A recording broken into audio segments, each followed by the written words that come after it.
This is the recording from the Sustainable Business Network session on net zero carbon, what is it and how to do it for your business.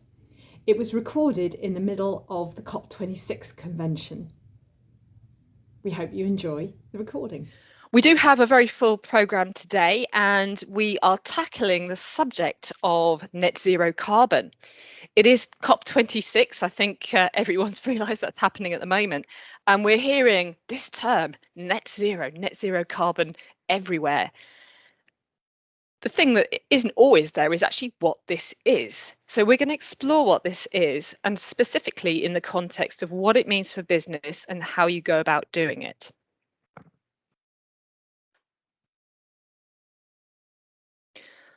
Looking at the agenda then for today, we do have a packed programme. And the first thing I'm going to say here, there is a QR code on the page, and this is the feedback form. You might say, well, it's a little bit early to be looking at that, but this is the way that we can get info from you about the types of sessions that you want to see from us. So please go ahead and pull your phones out of your bags and scan that. There's just a little Microsoft form that you get from that. We'd like to hear from you what sessions you'd like to hear following this, and also perhaps if you'd like to speak at one of these events as well. So go ahead and scan that. Going into the agenda for today, we'll start with the usual markets and legal updates from me. It's going to have a distinct COP26 feel to it, which you'd hope it would have over these coming weeks. And then we're going to move into John Buckley from Carbon Footprint, who's actually going to tackle head on what net zero actually means within business and how to do it. But delighted for our case study today, we've got Candice Oosthuizen and Phil Gillespie from Tuskerdirect, who are going to tell us about their journey and how they already have achieved carbon neutrality. So it's a full programme today. We'll start then with the legislation and market updates. Again, there's another QR code on here. This one is asking, how confident do you feel about COP26? I'm going to leave that on screen just for a couple of seconds there for you to scan that in, just to take a quick poll and see how confident we're feeling about COP26 as stands today.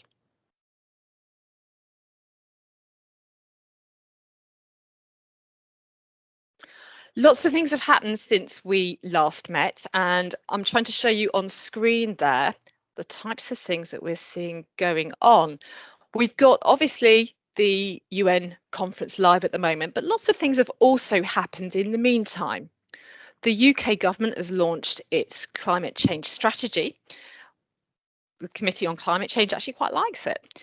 We've got some developments in transportation, and there you can see flying the Heart Aerospace plane. It's a truly carbon zero. This means it's not using SAFs and it's not cheating, if you like, by using offsetting.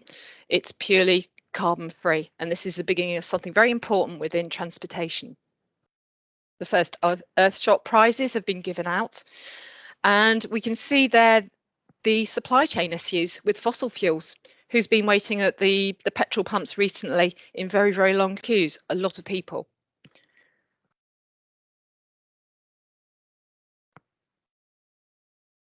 More things that have been going on. We've had the release by IATA in the travel industry for the aim at net zero by 2050. Very exciting. We've got the Right One plane. That's a over 100-seater plane with a very long range. Again, going to be full electric there. Other things going on, we've got the new incentives for air source heat pumps, new funding available, and the folks on the far right there sticking themselves to the tarmac there on the M25, demonstrating that we still need to insulate our homes a lot more. Homes across the UK still very, very lossy. Then there's Greta at COP26. It is Youth Day today, and I'll say a bit more of that in a second. All the while, we've continued to see extreme weather conditions right across the globe, not in far-flung locations, but over here in Europe as well. Let's have a look at what the government's been up to. We do have the new net zero strategy in place, and it's been actually very well received. The Committee on Climate Change, that usually highly critical, actually likes it. Lots of themes coming through from there. decarbonising the grid by 2035 in there, lots of demonstrations of new technologies. We've got some very positive things coming through with hydrogen and the catapult project, so that's very exciting there, as well as closer to home with heat pumps and things like that. Still some issues that need tackling. It's unclear what's going to happen with agriculture. That is a significant contributor to emissions in the UK. We know that. Home efficiency still needs some work, and also public engagement and education is a key thing that's missing here. Other pieces in the jigsaw need to come into place too. We haven't even touched here on dietary changes and choices and things like that. That still needs some work. And then there's the aspect of taxation and how we might use that to incentivise the low carbon economy. Some updates on some things much closer to home, I think, for you now. I told you about the PPN 0621, very catchily titled. This is the government's net zero procurement policy. When we last spoke, this had just been released. It's now been implemented. Not going to say too much about this. I think John's got some things in his slides about it. The key thing here is it has been implemented. If you are selling government or the executive agencies more than £5 million worth of goods or services a year, you're going to have to do this and make it public. Announced in COP during COP26 has been an initiative for large businesses to declare net zero and make that publicly available outside of any government procurement. This still needs to be mandated, but that's been one of the news things from this week. The consultation on ESOS, the Energy Savings Opportunity Scheme that you'll remember runs for all large entities, that's closed. A lot of folks from phases 1 and 2 of ESOS have been critical at some of the quality of the audits, and I think most importantly the fact that there is no out and out commitment to actually carry out any of the energy reductions. The consultation's been in place to address that, and also to see whether the scope of ESOS needs to be extended into medium-sized enterprises. So not just the large companies, moving into the medium-sized ones as well.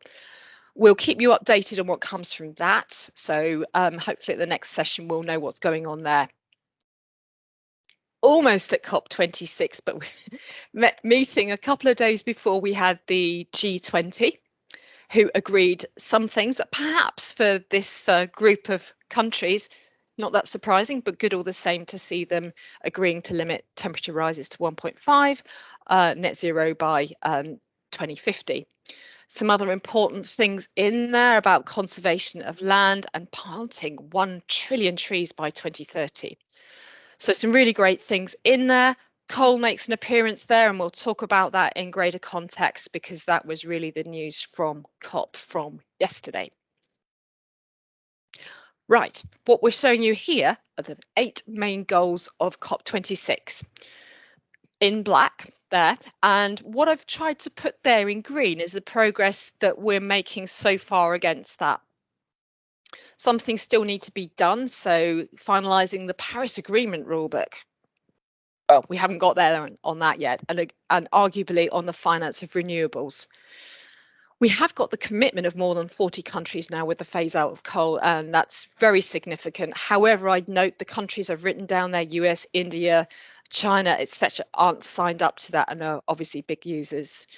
We've got to wait until next Thursday for the transport session. Can't say too much about that, though we're very pleased about 100 plus leaders now committing to reverse deforestation. That's an excellent result there, and finance behind that to back it.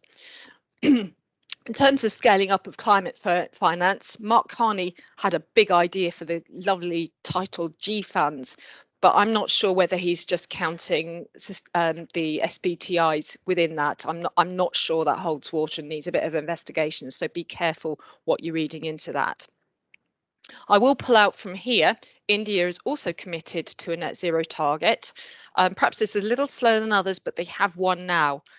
And in dispatches at the end there, the pledge to reduce methane is really good because obviously methane is a much more potent greenhouse gas than CO2. And we're talking about all the 6 greenhouse gases here.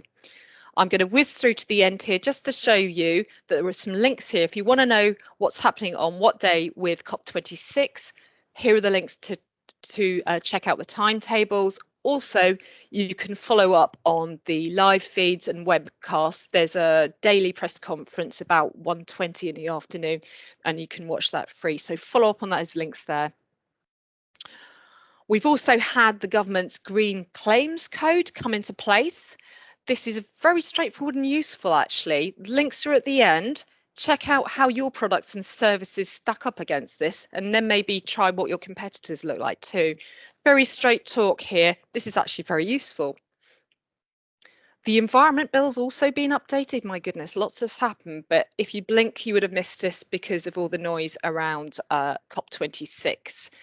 I'm running a little bit short on time there, but I will pull out. There have been some important developments on to protect ancient woodlands and conservation covenants going into deeds. That's your homework to do at the end there. So I'm going to leave you on that one now, and I will just bring my video back up now. I hope that's given you some food for thought and a little bit of homework to do, as I said there. And now it's my pleasure to introduce John Buckley, who's the Managing Director of Carbon Footprint, who's going to tell us all about net zero and how to do it in your business. John, over to you. Thank you very much, Wendy. Let's see if I can quickly share my screen to get started. Can you see that? Superb. Thank you very much. And good morning, everybody. So I'm going to talk to you today about getting to net zero and what it means for your businesses. But before I do that, I thought it'd be useful just to put a little poll up, a bit like the one that Wendy did earlier. So get your mobile phones out and see if you can scan this in. And the question is, how well do you currently understand what net zero means for your business? So how we go at that? I think Miles will put the link in the chat as well for those that don't have mobile phones that can read these things. And whilst you're doing that, what I'm going to try and cover here is obviously what is net zero, first of all, and then one of the key things for net zero is to talk about scopes, and scope 1, 2 and 3. That might mean quite a lot to some people, might mean nothing to other people, so I'm going to explain a little bit about what that means. Science-based targets launched a new standard last week, their net zero standard, so I'll cover that. Wendy's already mentioned the UK government's PPN 0621, which I'll cover as well. And then we'll look at setting net zero targets, and potentially the final part of being net zero is the offsetting or removal of the carbon emissions. So we'll have a little chat about that right at the end.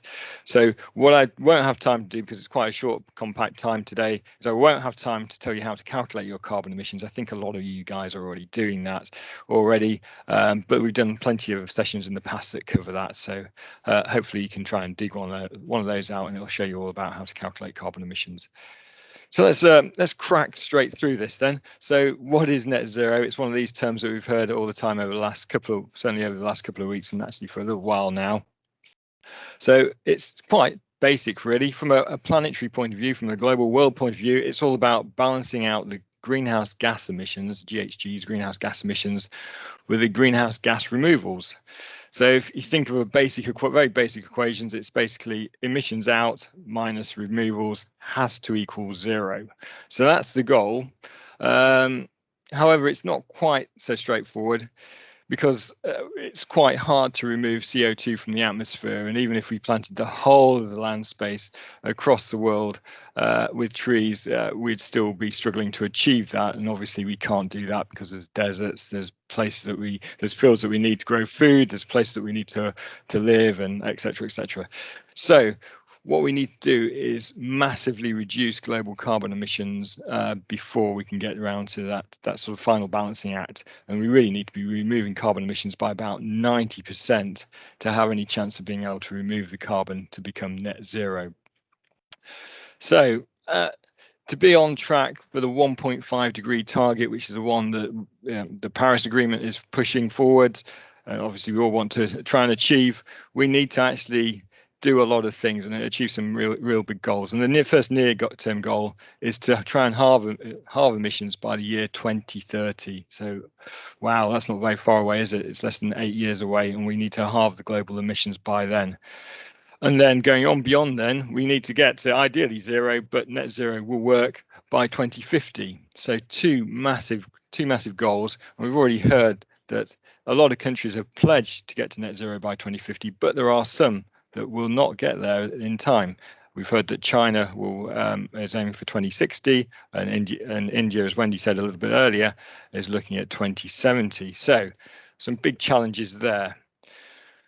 So what does this mean for your business, though? Well, it's actually really vital that businesses play their role in this, because companies, even their direct emissions from the fuels that you're using in your buildings, and scope 1 and scope 2, I'll come on to scopes in a bit, account for about 35% of global emissions.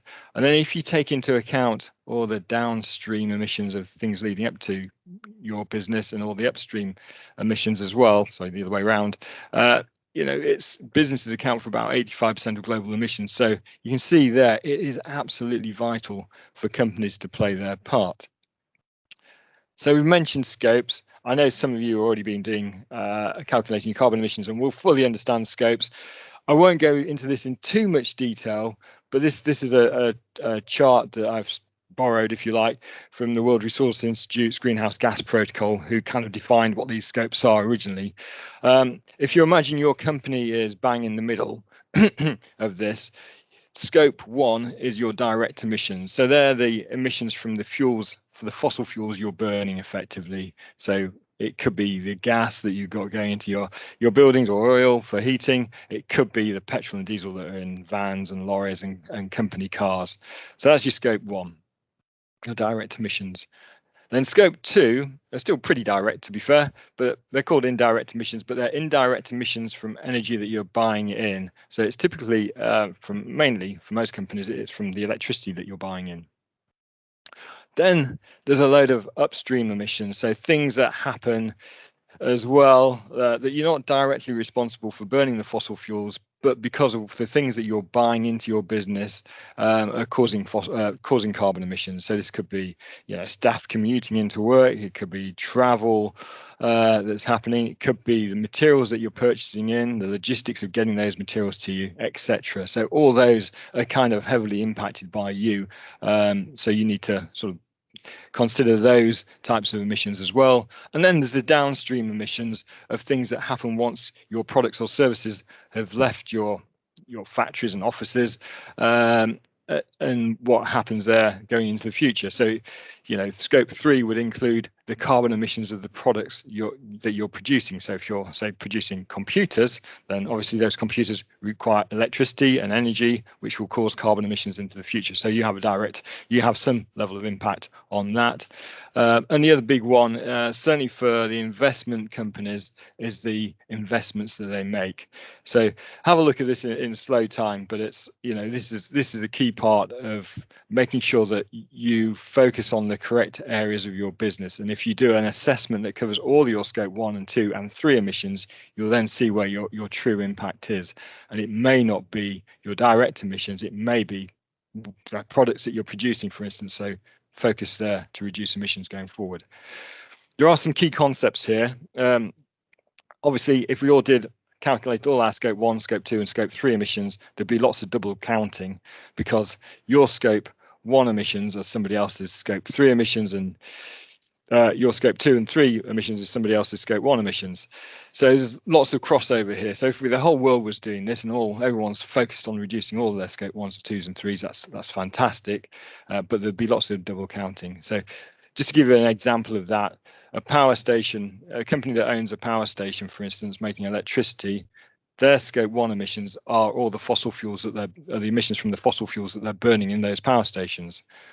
But those same fossil fuels are producing your Scope 2 emissions. So, you get the idea of the crossover. Same with logistics companies, airlines, etc. So that's a key concept. There are big challenges in terms of calculating and reducing Scope 3 emissions, and I could probably do a half an hour or even of an hour presentation beyond that just on this topic in its own. But in terms of Scope 3, the biggest challenges to start with is getting the data to do the calculations from, and working out how to transform your data into carbon emissions. What emissions factors are you going to use? And that's really quite a challenge. I think we'll talk about this a little bit more in the discussion session a little bit later, because there was a good question that came in about that. So I'll park that for now. The other challenges, as well as calculating and assessing your carbon emissions, is actually you have limited or less influence over those upstream and downstream emissions as well, because you can't necessarily completely control your supply chain. You can't completely control the companies that you're investing in or customers. Maybe if you're a massive company, you can do, but most of us are small companies, and we're just a very small part of their income, so they're unlikely to change things too much just for us. It's a bit like me going to DHL and saying, I want to post this parcel. How can you make sure it's zero carbon? It's the amount of influence I have is quite low. So let's go 3. So the big thing that was launched about 2 weeks ago was the Science Based Target Initiative launched their net zero standard. So I thought it would be worth talking about that today because it's brand new, and a lot of the bigger companies who are listening into this webinar may already be focused on this and trying to get there, but it's also worth being aware of it for smaller companies as well. So the standard was launched, like I say, a couple of weeks ago at the end of October. It's really designed for large corporates, greater than 500 staff is what they're pitching it at. But like I say, you can follow the process even for smaller companies as well, which I think it's well worth doing. And the aim is to try and get companies in line with the Paris Agreement targets, so that 1.5 degree target. And they have near-term targets that you should be trying to achieve, and also the long-term target here for the net zero standard is to achieve net zero by no later than 2050. So once again, in line with the things that we've talked about earlier that the planet needs to achieve as a whole. And to get to that net zero target, you can't just do it by carbon offsetting and offsetting the carbon emissions. You need to do it by reducing emissions. As I said earlier, the planet won't, we can't just remove the whole of the emissions that are going into the atmosphere. That's far too hard, and there isn't enough space to do that for a lot of things. So we need to massively reduce carbon emissions. So science-based targets recognizes that. So to achieve your science-based target net zero credential, you need to reduce your emissions for most companies by 90%. And then the final bit is that you can remove the final bits of carbon using ecosystem sequestration. That means basically planting trees or doing other great things like that, or supporting direct air capture. And direct air capture I haven't really mentioned yet. The new technology, so that you may have seen some of the large kind of factories on the TV that now are starting to suck carbon out of the atmosphere, and they all look quite promising. However, you've got to bear in mind that the capacity of these factories, a handful of them now around the world, and in total they remove about 10,000 tons of CO2 per year, which is minuscule compared to the 36 billion tons of CO2 we're currently putting into the atmosphere. Okay, it's early days and it can scale up, so we'll see what happens there. So the other big, the science-based targets talks about, they've kind of coined a new term. They've called it beyond value chain mitigation, which for most of us, that means offsetting your carbon emissions. And there's a strong recommendation by the science-based targets to be doing that whilst on the path to net zero, because that's the way that we can actually fund some of these carbon reduction projects around the world. And then the final bit about science-based targets, if you want to go for it, if you're a large company, is you'll need the targets to be verified by the SBTi, and also the progress of towards getting there on an annual basis. So that's the science-based targets in a nutshell. There's loads and loads of documentation, which probably makes it overly complicated, but that's a nice little summary to take away what it's all about. The other thing that Wendy's already mentioned is the UK government launched their procurement policy note, PPN 0621, which is also focused on companies having a net zero carbon plan. As was already mentioned, this started in September, a couple of months ago, and it's applicable to any company that's trying to win a contract that's greater than £5 million per annum from the UK government. So if you're doing that, you now need to have a carbon reduction plan. You need to have a commitment to show achieving net zero by 2050 at the very latest, and you need to be able to show details of how you're going to get there, along with publishing this on your website so it's fully disclosed what you're trying to do. And also you need to publish your greenhouse gas emissions as well. For companies that are doing this, you're probably already publishing your greenhouse gas emissions anyway through things like SECR, which we've talked about in the past, through the SBM meetings, which is the streamlined energy and carbon reporting. So that bit isn't too new, but it's actually having the commitment to get to net zero is.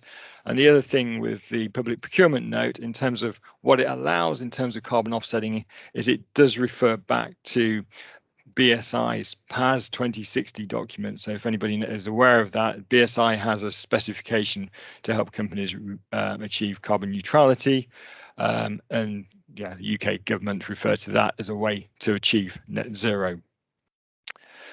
The new announcement from COP26, I think Wendy's actually already said this as well, is that UK companies, all large UK companies, will have to have a net zero plan by 2023 and disclose it. So we're expecting that to become law very soon. So, net zero is something that certainly if you're a large company, you need to be part of.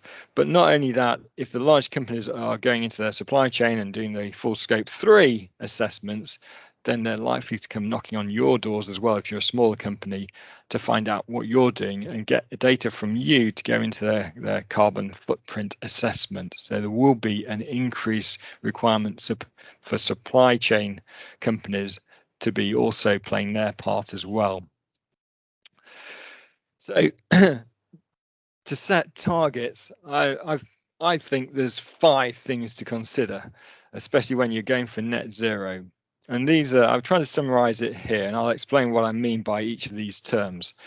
So the big one for me is actually term number 1, is passive reductions. And you may not have heard that term before, but basically this is carbon reductions that will happen anyway. So even if you do nothing in your business, actually over the next few years and maybe even leading to 2050, carbon emissions will continue to come down, even if you do nothing, because things are changing in the world. And we've already seen, if you look at the carbon emissions of the electricity grid over the last 5 years, they've effectively halved per kilowatt hour. So, things are happening anyway. So even if you haven't reduced the amount of kilowatt hours you're using, your carbon emissions will have come down. So that's good. So there's passive things. There's things happening around us that's going to help us. It's basically the thing to remember. The other thing that you have to think about is market-based reductions, and there's 2 ways of reporting emissions. Some companies will already know this. I won't go into this in too much detail, but there's market-based and location-based types of reporting. And if you report market-based, then any green electricity tariffs that you're buying into that have a lower or 0 carbon emissions for the electricity you're buying can also impact the results that you're showing. So they're market-based emissions, being able to buy into green tariffs and buy greener energy. Then there's obviously the active reductions. That is the bit that most people think about first. And that's the bit about what can we actually do in our business to reduce the amount of energy that we use, the amount of travel we use, the amount of materials and waste that we produced, etc. What can we do? And coming up with a plan to do that. There's external reductions. So this is typically carbon offsetting. What can we do to support projects around the world? Or if you look at the SBTI's new terminology, beyond value chain mitigation.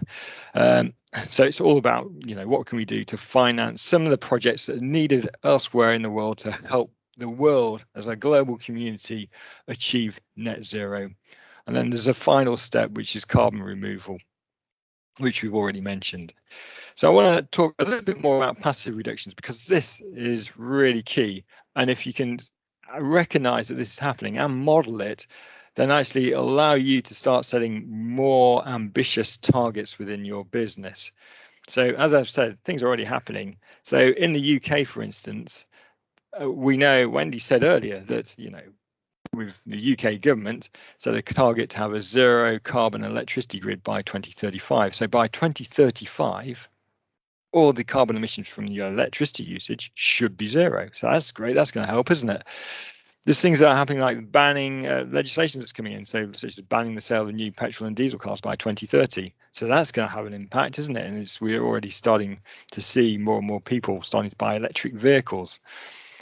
But as well as that, there's also going to be the end of the sale of petrol and diesel HGVs as well. Small ones we won't be able to buy new ones from 2035, and the large over 26-ton vehicles will have gone by 2040. So then you can start bringing these into your models as well. And there's, we're aware of what's happening domestically in terms of the push to move away from gas boilers into air source heat pumps and things like that. But I suspect there will be mounting pressure to ban gas boiler sales in the UK sometime after 2030, somewhere between 2030 and 2040. And there may be a date that will come in earlier for businesses as well. So when you start sort of considering all these things, and it's not just in the UK these things are happening, we're seeing similar things elsewhere in the world. In the US, we know they've got a zero carbon electricity grid target by 2030 as well, 35 as well. We can start modeling to see where our emissions are going to go. And this is a key bit. So this chart I've simplified a little bit, and it is actually from real data. The orange line is the first one I'm going to point out, and that's the science-based target 1.5 trajectory of where we need to be to meet the science-based targets 1.5. For this particular company that we've modeled it for, we can see the red line, which is their passive reductions, things that even if they don't really do very much, they can actually still beat the science-based targets 1.5 degree target, as long as Boris Johnson meets his goals to decarbonise the electricity grid, and as long as everything goes to plan effectively in terms of what governments are planning to do. So that's great. It doesn't always work out this way. I reviewed one of these a couple of days ago for a company that's more based on logistics, and actually they were nowhere near being able to meet science-based targets of that trajectory, because actually the logistics vehicles aren't going to go net zero for a while yet. So you can see that, and then you can think actually, so that's if we do nothing. What's active based emissions is then the bit of what else can we do beyond the base, that whatever else is happening. So it could be that we're going to transfer to electric vehicles sooner, etc. And it could be we're going to be reducing the amount of energy that we use in our buildings by doing various things as well. And this is where we believe that company can get to. So by 2050, if they do lots of active stuff, you can see that they could potentially get all the way down to zero carbon emissions without any carbon removal, which is really, really exciting when you start modeling it.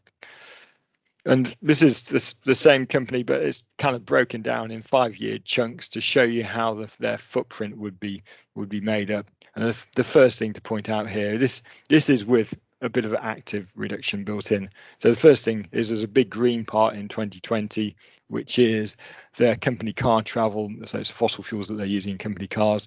By 2025, we've assumed that this company can get to a full electric vehicle fleet. So then that green completely goes, and you've then got probably more electricity being used and more carbon emissions from the electricity, but it does bring down the total carbon emissions quite considerably.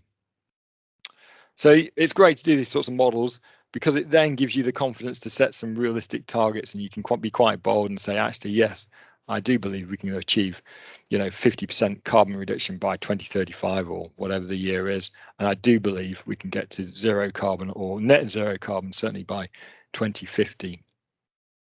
So if anybody needs any help with these, we can help you with that. We've got some tools that do this modeling for you. And then the final part of being net zero, and also the thing to consider whilst you're on the way to it, is to remove the emissions that you're already causing and remove the remaining emissions. And a lot of companies I know that are on this call are already offsetting their carbon emissions, which is superb. So continue doing that in parallel to trying to cut your carbon emissions. And for those that aren't offsetting or are a bit skeptical about it, the key to remember that carbon offsetting is all about financing the solutions to climate change. And we've heard over the last week at COP26, finance is a really big issue, and being able to finance these projects around the world is crucial. So your carbon offsetting funds go into real projects. It goes into projects that decarbonise the electricity grids. It decarbonises transportation overseas, can help stop deforestation and reduce deforestation. It can help reduce emissions from food supply. It can help sequester more carbon by planting trees, and it can help people in developing countries become more energy efficient on the way as well, so they don't have to burn so much carbon.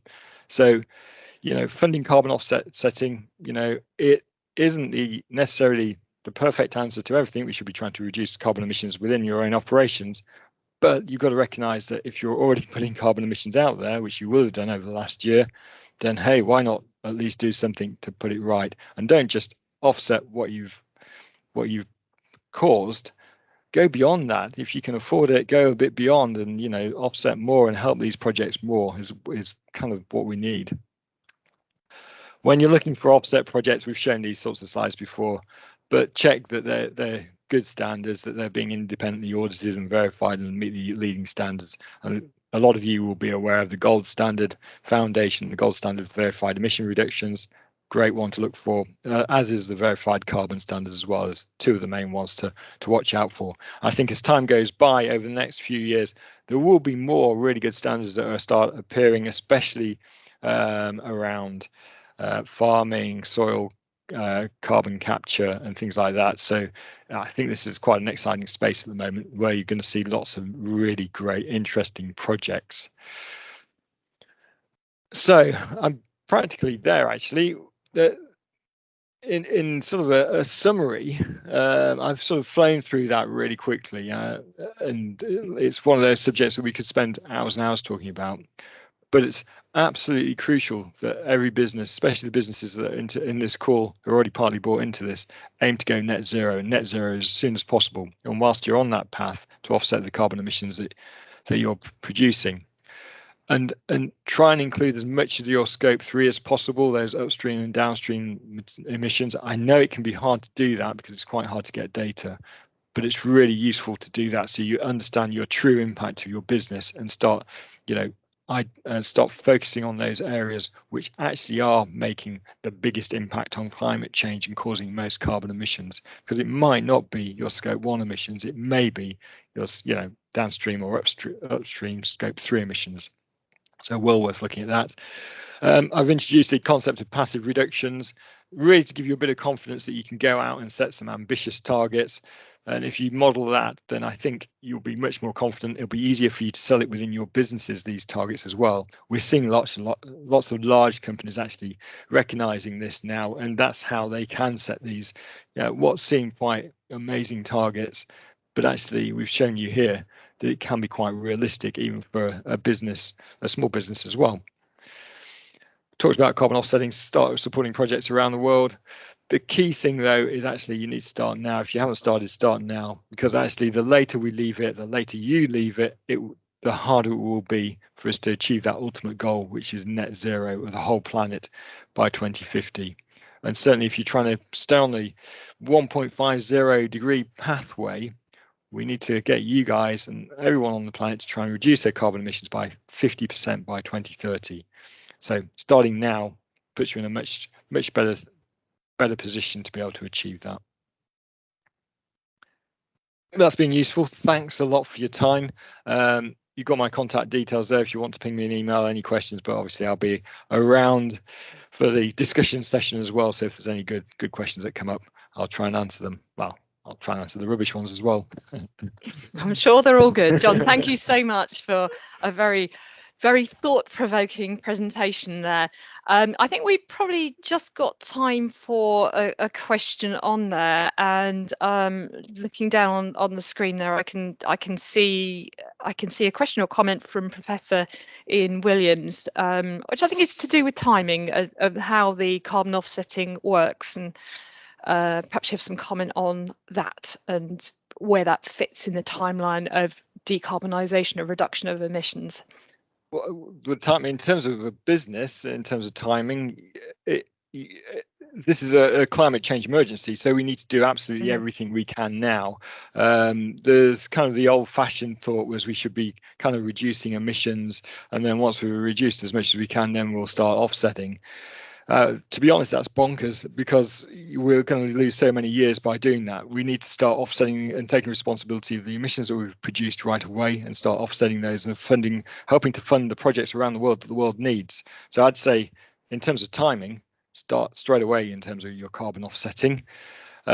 Obviously, to achieve what science-based targets is classing as net zero, you need to massively reduce your carbon emissions as well by at least 90%. So you should be focusing on that big carbon reduction element as well. So you need to be doing this right now, and don't start focusing on reduction for 5 year. Have a 5-year plan to do that, and then think about offsetting. Offset straight away. Because we need companies like yours to be supporting these projects. Otherwise, we have no chance of achieving this 1.5 degree goal. Thank you so much, John. We do have a panel discussion coming up a little bit later. In the interest of time, I'm going to move on now to our next speakers, and delighted to introduce Candice Oosthuizen and Phil Gillespie. I think it's mostly going to be Candice presenting the case study, and Phil is going to be focusing a little bit more in the panel session. So I will now hand over to Candice. Thank you, Wendy. I have a bit of a croaky voice today, so excuse me if I go into a bit of a coughing fit. I'll try not to. So morning, everyone. My name is Candice Oosthuizen. If you are wondering about my last name and my accent, I'm originally from South Africa. Moved to the UK 10 years ago, and have also been working at Tusker for the last 10 years. I've been in various roles in the company, from marketing to projects, and now in more of a product role. Shortly after I joined Tusker was when we really started looking at our carbon reduction journey.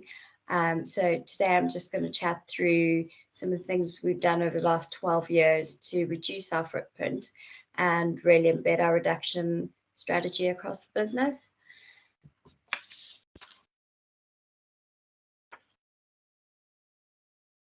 So quick agenda.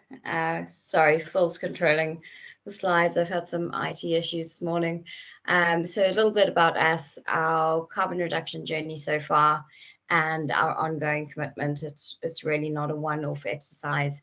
You need to be committed, and you need to be continually reviewing progress and making changes, and things change so rapidly. So yeah, we'll go through that in a bit more detail. So a little bit about Tusker. We are UK market leaders in salary sacrifice car schemes.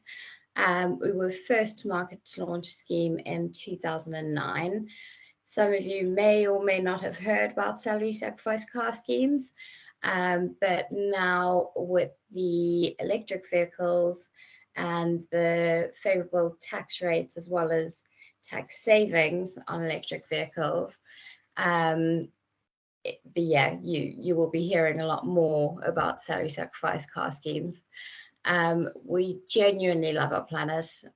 We care about the environment, and that's a culture we've always had in our business. And I think testament to that is that we did start looking at this with Wendy and John 11 years ago. So we are a bit ahead of things.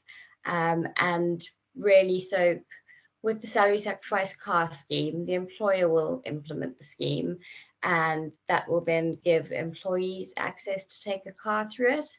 So we help our customers and their employees reduce their carbon footprint. So on average, they're moving into much more fuel efficient cars, out of kind of average of 7 to 8 year old petrol diesel vehicles. So just that swap alone is making an instant impact in terms of reducing carbon footprint, as well as for our customers and the reporting that they need to do, greener cars and lower emissions from their side that they need to report on.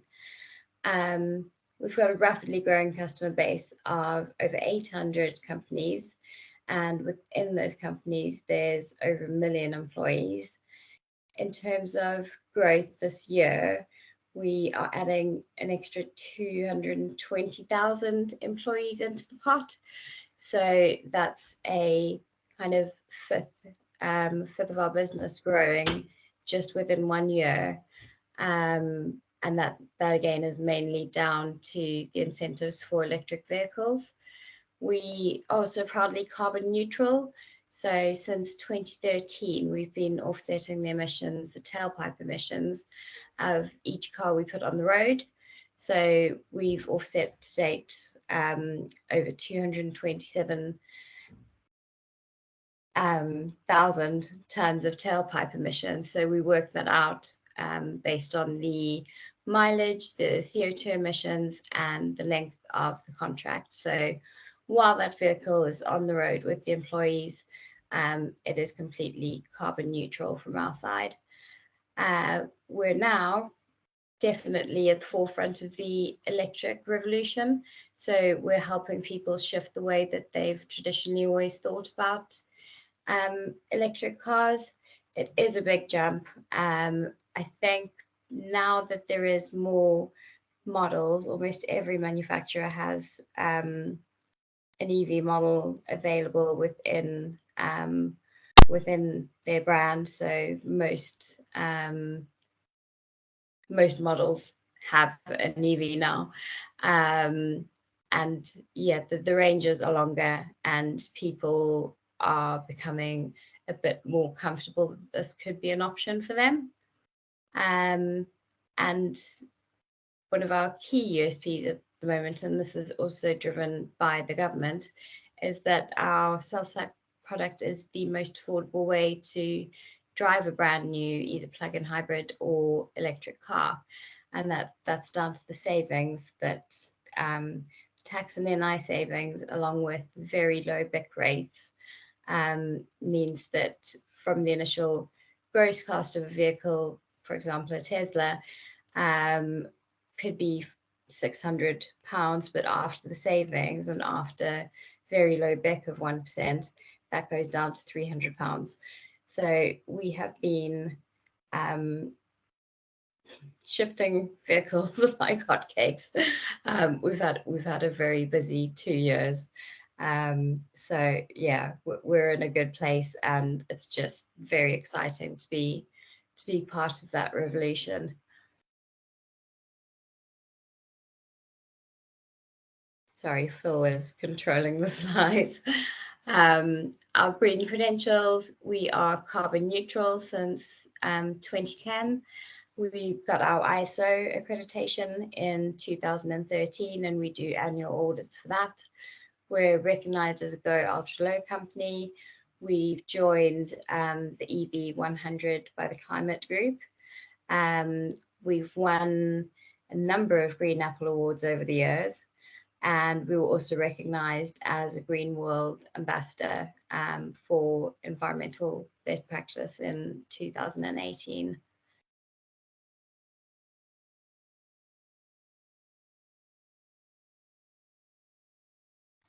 So in terms of our journey so far, it really started with the baseline emissions. So we've been working with carbon footprint since 2009. And the baseline emissions was where we did our first audit to really understand and identify where our levels of carbon usage were coming from and what different actions we could put in place in order to reduce those emissions. So we did our initial audit in 2009, 2010. Off the back of that, we had a list of recommendations of things that we could do to reduce our footprint. Two of the major sources of our emissions were vehicle emissions, so CO2 from our company cars, and at the time sales teams driving all across the country. So that was a big source of emissions, as well as our electricity. When we initially did the baseline emissions, we were in an office where we had little control over electricity or any kind of being able to independently manage that. We were we were given what we had. So in 2013, we moved into a green office site. Absolutely beautiful. We'll show you a couple of pictures in a minute. But everything they do is green. So there's zero waste to landfill. They've got 100% renewable energy tariff, so a completely green tariff. On-site food composting, cardboard baling, rainwater harvesting. So their focus is green and also creating awareness to employees about the benefits of being green and getting employees involved in doing things around that. From the baseline emissions that we originally set, we set out some new processes and policy changes. So part of that was sustainable procurement and doing a review of our suppliers to see if they were in line with our kind of green ambitions. Looking at more local suppliers, looking at buying things more in bulk. So just to reduce kind of the distance and the emissions taken to attain the essential goods that we needed at our office. Our car fleet, so originally that, I think we had a cap of about 160, but this is going back 10 years ago. We've now implemented much stricter caps and are almost forcing employees into plug-in hybrid and electric vehicles. So I think there's about 80% of our internal company car fleet is now electric vehicles. We've got charge points outside our office. So I think there's about 10 charge points, and they're double-sided, so you can charge 2 cars at a time. So in the morning, people will put their car on charge, and then there's a rota that at lunchtime people switch around. So everyone's got the opportunity to charge. And then, yeah, really just monitoring the policies, internal change management. So we've got a couple of green champions that keep educating and making employees aware of the impact of their behavior and how small changes could make a big difference. One thing that we did that had an immediate impact overnight was took away dustbins. Every employee used to have a dustbin underneath their desk, and probably most companies have now already done this. But overnight, all of those were taken away, and we've got central recycling areas. And just from that step alone, we've resolved the recycling issues and the different, so plastic going into the plastic waste and general waste, food waste, all of that. So that's worked really well. Because of COVID, we've had for a while, there was most people working from home. But because of the efficiencies and productivity levels, we've now introduced a flexible hybrid working policy. So it's currently a pilot. Employees are encouraged to come into the office 3 days a week and work from home 2 days a week. And again, just having not having people doing that commute into the office, and the electricity and that they would be using in the office definitely will make a difference in terms of electricity consumption. And then the behavioral changes. So there's little things that we can do that make a big difference. So we introduced a turn it off policy. So everyone at night before they go home to turn off their laptops. Smarter energy usage. We've moved to lights that have sensors. So if you're not in the room, the lights go off. Smarter travel. So we do quite a lot of road shows going up to customers, and instead of 3 people doing the same journey up to, say, Newcastle, those people would go together and not have 3 separate trips. And then just in terms of material resource consumption, paperless. So we historically used to do a lot of physical signing of documents and contracts. We've moved almost all of our customers over to DocuSign. So we're trying to be a paperless organization, recycling, bulk buying, like I mentioned before, and then just water usage and making sure that any leaks or even just setting the temperature a little bit lower, that we're using less electricity there.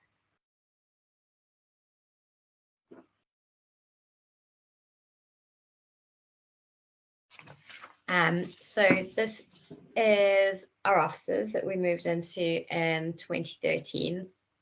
Absolutely love them.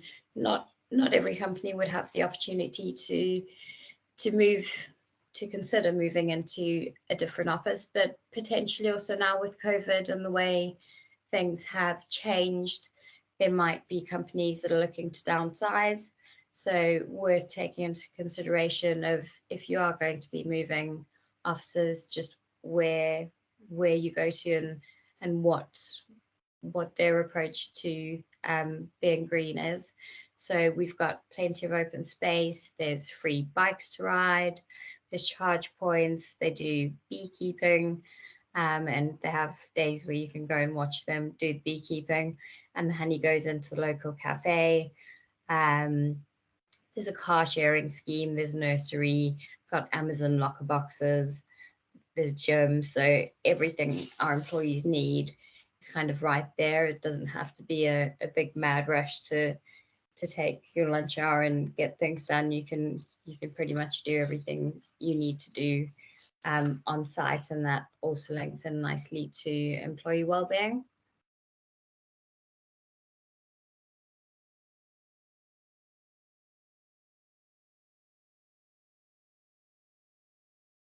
Sorry, Phil.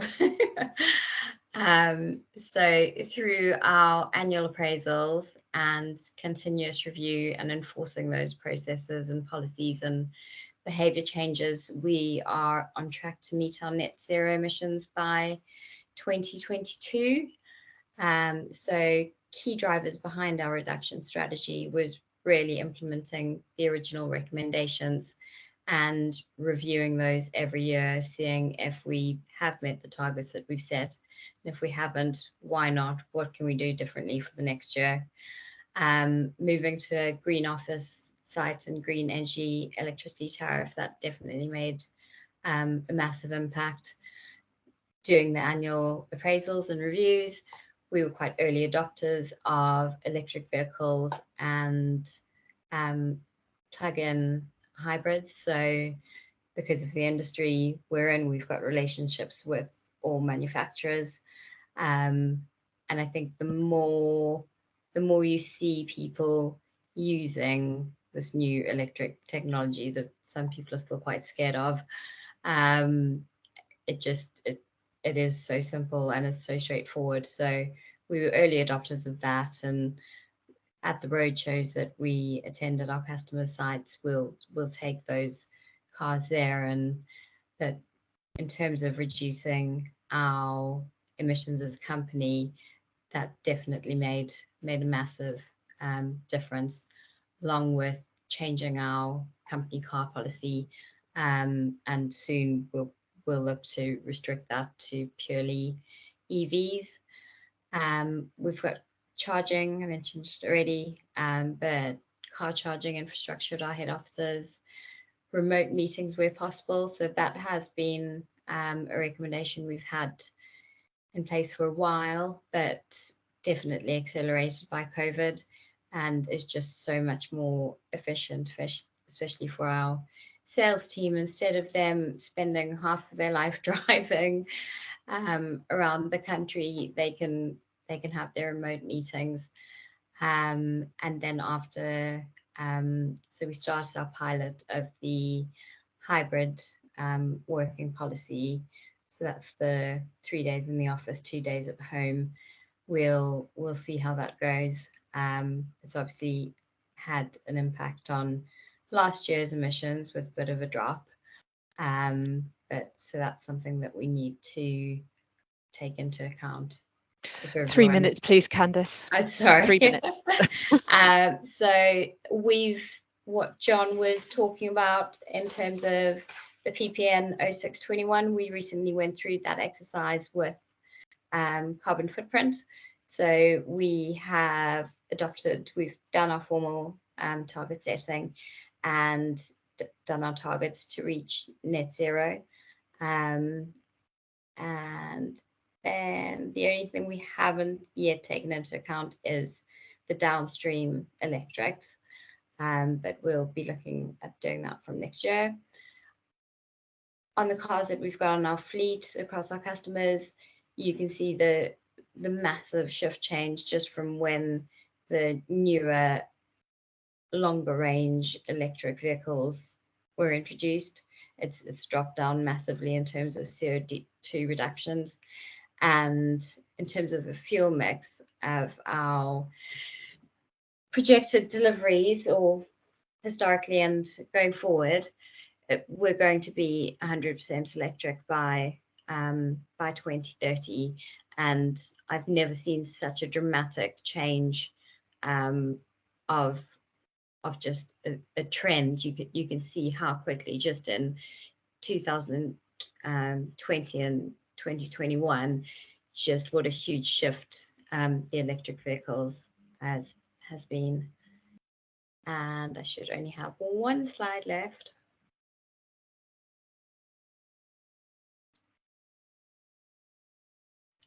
So just in terms of, it's an ongoing thing, so we will continue to do our annual carbon footprint appraisals.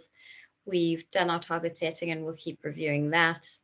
Monitor and control the hybrid working policy, carbon offsetting. So we're looking to go a step further and offset the emissions from electric vehicles based on term mileage and the emissions generated from the electricity used to charge vehicles. Look, supporting more UK-based projects. We've done VCS projects up till now. So look at doing something in the UK, and then also carbon negative. So what else can we do? Do we look at planting a tree for each car we deliver? We're just looking at some options and some costs there. So that, in a nutshell, is just the journey we've gone through on reducing our emissions, and carbon footprint has been a key partner with us on that journey. Candice, thank you so much. That's been absolutely fascinating. And I think one of the things when we were setting this up that is key here is that Tusker is very identifiable in terms of many businesses here that are on the call and going to be listening into the recording will recognise the situation of having an organisation that is sort of heavily based on sort of business administration. So you'll recognise the kind of images there of the business parks and the types of setups that you will all have. So it makes it very, very relatable.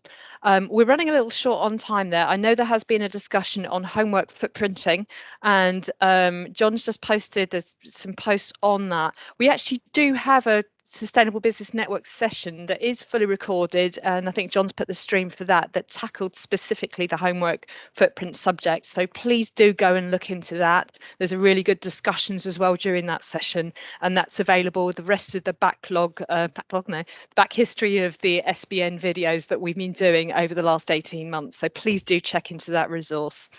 What I'm going to do now is give you a few results on the polls before we enter the panel session. The first question we asked you was how confident you were in COP26. And we did this from a couple of perspectives. First of all, in terms of getting agreements during the COP session, and 30% of you were pretty confident about it, actually. 64% not so confident at getting agreement, and 6% no chance. However, when it comes to actually achieving the results from these commitments, it's a slightly different situation here. Only 6% of you think that those targets are going to be achieved, whereas 82% of you think you're not so confident, and 10%, well, you think they've got no chance. So let's hope that we're wrong on that last subject and we do achieve these things. Today is Youth Day, and I know there is a march. I think Greta Thunberg's going to be leading that up, and we'll see the effect that has on public education. I think that's going to be as important. Now, turning to John's poll on understanding net zero, the results are in, and actually I'm quite heartened by this, that 18% of you before this event today said you totally understood. So that's really good, actually, really good. We've got 58% of you thinking you get it, thereabouts, and we've got the remainder understanding it not so well or not at all. So hopefully within this session we've demystified some of that. I'm going to just share my screen again.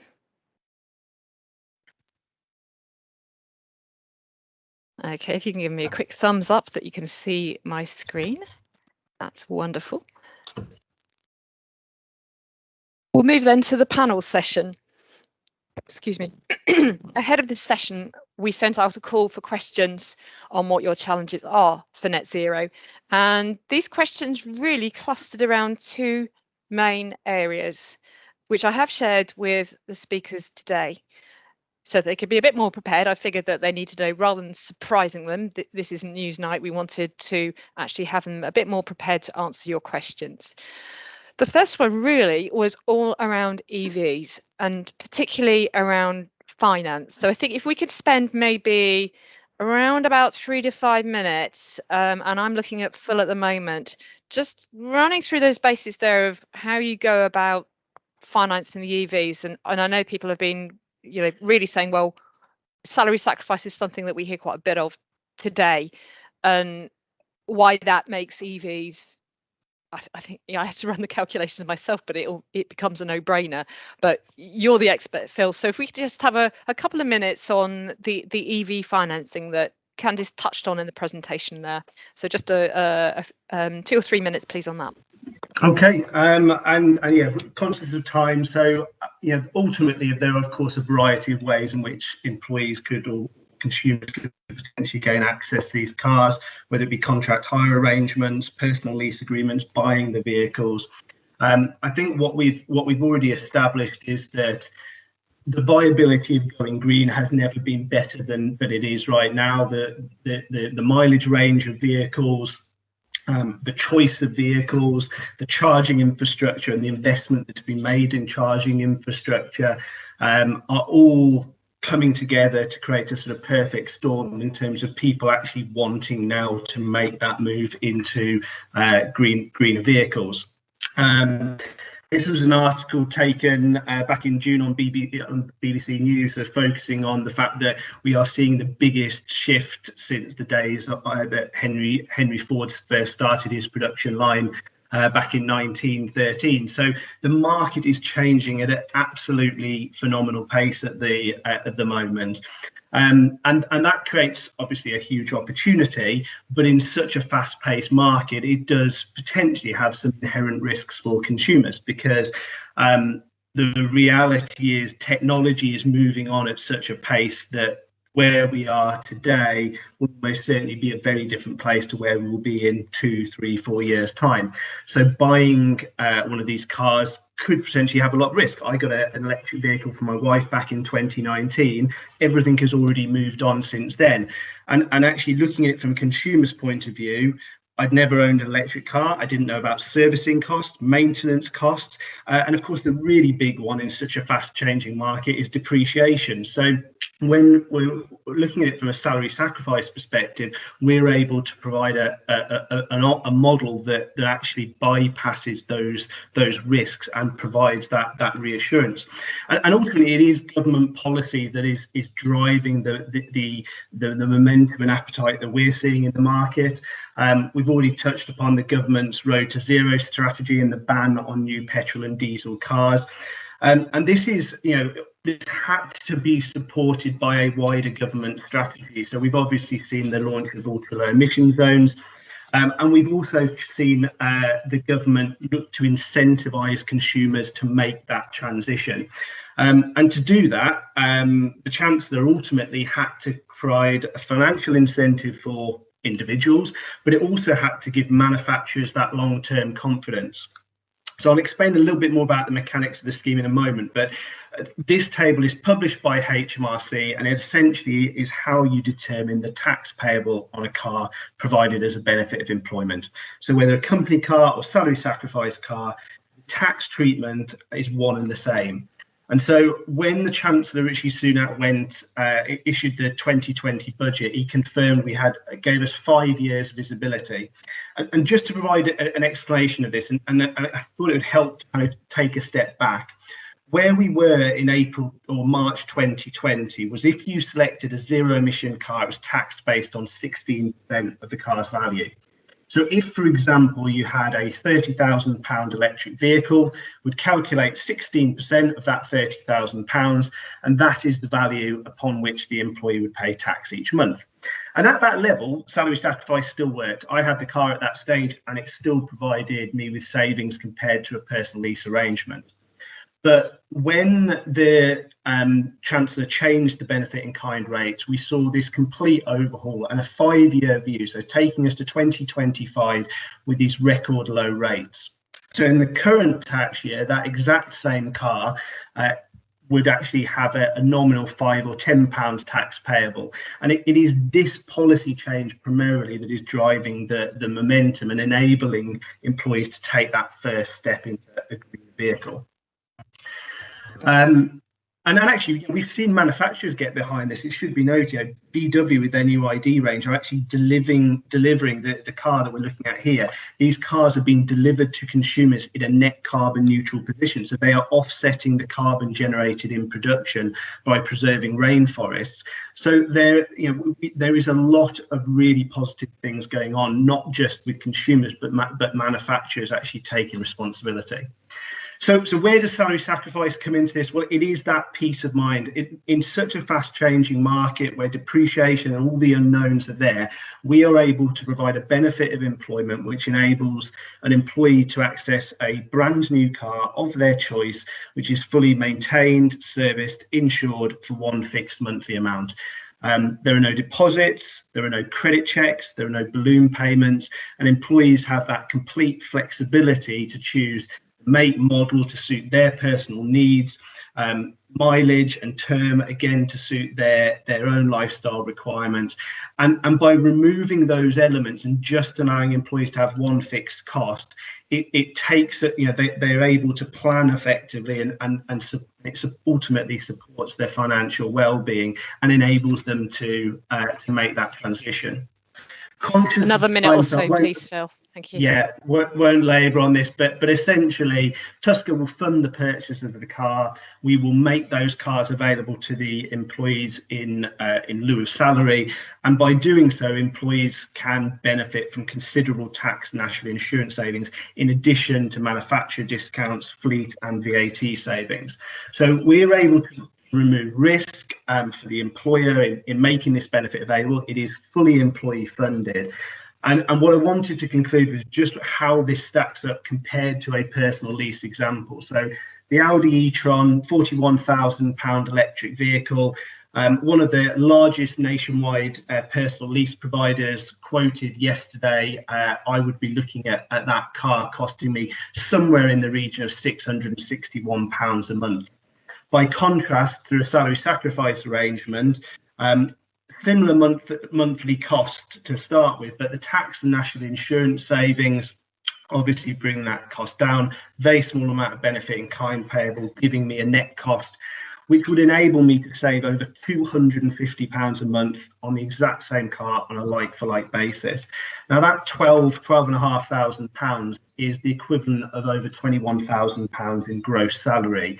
So the exact same car on a like-for-like basis, but essentially saving £21,000 gross salary in the process. So it is this that shows the sort of intrinsic value of the benefit to an employee and enables them ultimately to be able to take that first risk-free step into the next generation of cars without those uncertainties that might come with purchasing or leasing a car. And ultimately, supports those environmental, social, governance responsibilities of employers to support employees in making that green transition. So that was a very quick whistle-stop tour, but hopefully that answers, it gives people a bit more information on salary sacrifice. Great. Thank you so much then, Phil. We're running pretty close on timings here. I'm just going to make a comment there about fleets, and I'm not an accountant, but I do understand here that if electric vehicles are going onto the balance sheet of the company rather than self-sacrifice, that there are some incentives in how those are written down on the balance sheet. So write-downs with that. We'll come back to that issue perhaps in the next session that we do here. In the interest of time, I'm going to tackle the second subject, which across the board was about supply chain and how do we measure the impact of our supply chain and how do we engage with our supply chain. And I'm going to direct that one to John Buckley, please, to answer. Cool, thank you. So yeah, the supply chain part is quite tricky, and it's one of the questions that we do get asked quite a lot by the companies that we're working with. There's a sort of stepping stone process to it. The first step is to sort of see how material your supply chain is. Obviously, for some companies, if you're office-based workers and you don't get lots of materials coming in and out of the business, then the supply chain may not actually contribute too much. But you don't actually know how much it contributes until you have a look at it. So the first thing that we tend to do with customers is do a sort of top level screening exercise focused on spend. So we look at the spend that companies are putting out, and this, to be honest, it's not very accurate, but it gives you a good indication of the orders of magnitude and the types of carbon numbers that are likely to be there from your supply chain. So if you can produce from your finance team and your accounts a list of all the things in the SIC code categories, then we can then calculate or estimate what the carbon emissions of each of those lines are, which then allows you to then start focusing in on the bits that have the most carbon emissions. So once you've done that, you may find that actually your supply chain, it's less than 5% of your total footprint. Why worry about it? It's going to be too hard to go there. Let's just park that because it's only a small amount of your carbon emissions. But also, you might find that actually it's a massive part of your carbon footprint. It may be 90% of your carbon emissions. And if that's the case, then you do need to pay a bit more attention to it, obviously. By doing the initial analysis, you'll also spot where the hot spots are.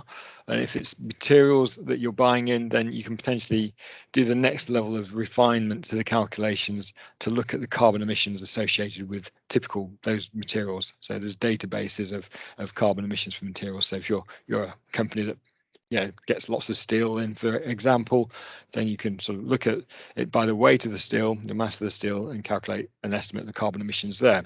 So that's the sort of step 2, if you like, to get more detail. Then the third step is once you've done that and you kind of worked out where most of those emissions are coming from and which supplier it's actually coming from, you can then start going to the supply chain and sort of asking your suppliers to provide that information. We're probably at the point where not all suppliers will be able to produce that information at the moment, but as time goes by, as more companies start assessing their carbon emissions, this data is going to start to become easier to get. So at the moment, it may be a bit of an estimate based on cost, spend, or the amount of materials, but going forward in time, the calculations will get more accurate. And also, once you've started then and identified where most of these carbon emissions are, if they're material, then you can start working with your supply chain and asking them those questions about, how much they produce, and starting to select suppliers based on the amount of carbon emissions they produce as well.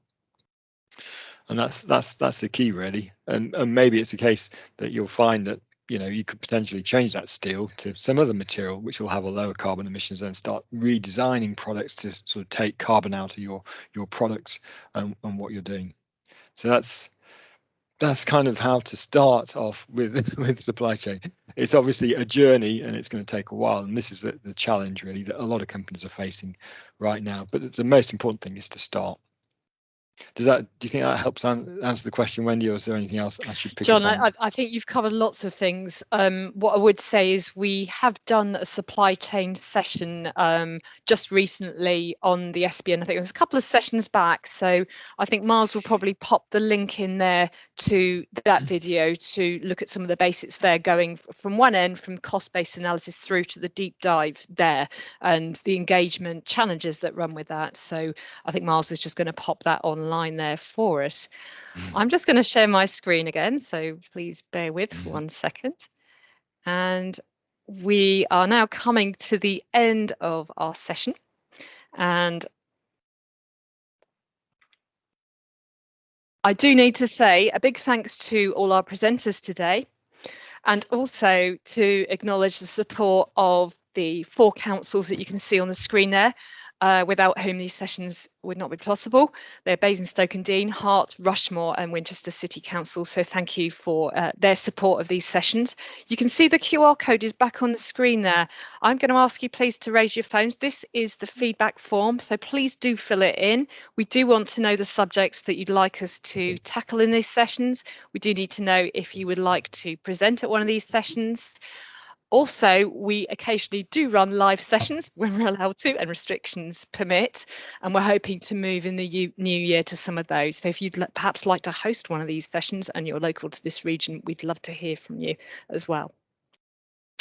So all that remains is for me to say thank you to you all for participating here. As I think I put in the chat just earlier, the recording to this will come out just shortly. There'll also be the slide deck available, so you can be reviewing everything you see here and hopefully implementing quite a lot of that in your businesses. So thank you so much, and we look forward to seeing you on the next SBN session. That brings me to, we do have a session on the 26th of November that's going to be hosted by Dr. Duncan East. So we'll be pinging you some details of that and hope that you could join us on the next session. So thank you very much and have a lovely weekend. Thanks so much for watching this Sustainable Business Network event on net zero carbon. We hope you've enjoyed it. And just to point out, there's a library of previous sessions all available on YouTube, and that will be in the link just below there. If you want to see more of these, please do subscribe, please do comment as well, and share these links so that more of us can see all the steps we need to make on the steps to net zero.